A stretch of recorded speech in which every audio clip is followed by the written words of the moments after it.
L'Église catholique fait mémoire de sainte Agathe.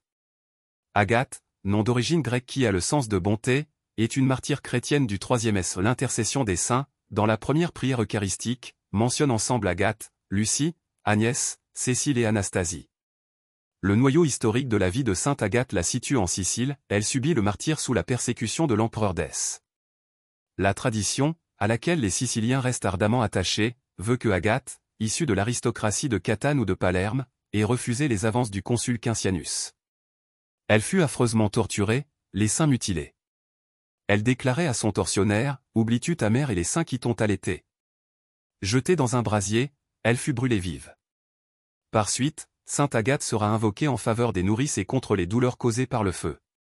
De Sicile, le culte de la jeune martyre, si impressionnante de courage et de fidélité pour le Christ, se répandit jusqu'à Rome et même Constantinople. Les jeûnes et la sainteté. Dans ses pèlerinages à travers le monde et notamment lors des JMJ, Jean-Paul II ne cesse d'inviter les jeunes, « N'ayez pas peur de devenir des saints. » Les jeunes martyrs, il faut se rappeler leur litanie dans nos prières de famille et de communauté. Depuis celles et ceux des premiers siècles en Sicile, à Rome, jusqu'au sein de notre époque en tout pays. Dans les églises d'Amérique du Sud et de l'Afrique et surtout dans les pays de l'Est de l'Europe sous une persécution de plus de 70 ans et les jeunes saints martyrs d'Extrême-Orient en Chine, en Corée, au Vietnam. Demain, on rappellera ceux de Nagasaki, au Japon. Sainte Agathe, priez pour nous.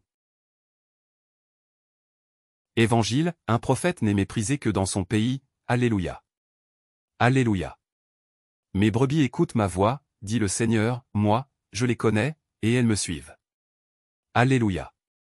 Évangile de Jésus-Christ selon saint Marc. En ce temps-là, Jésus se rendit dans son lieu d'origine, et ses disciples le suivirent. Le jour du sabbat, il se mit à enseigner dans la synagogue. De nombreux auditeurs, frappés d'étonnement, disaient, « D'où cela lui vient-il? Quelle est cette sagesse qui lui a été donnée, et ces grands miracles qui se réalisent par ses mains? N'est-il pas le charpentier, le fils de Marie, et le frère de Jacques, de José, de Jude et de Simon? Ses sœurs ne sont-elles pas ici chez nous? » Et ils étaient profondément choqués à son sujet.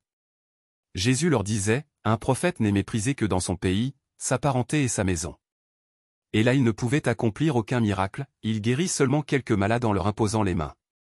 Et il s'étonna de leur manque de foi. Alors Jésus parcourait les villages d'alentour en enseignant. Acclamons la parole de Dieu. Louange à toi Seigneur Jésus.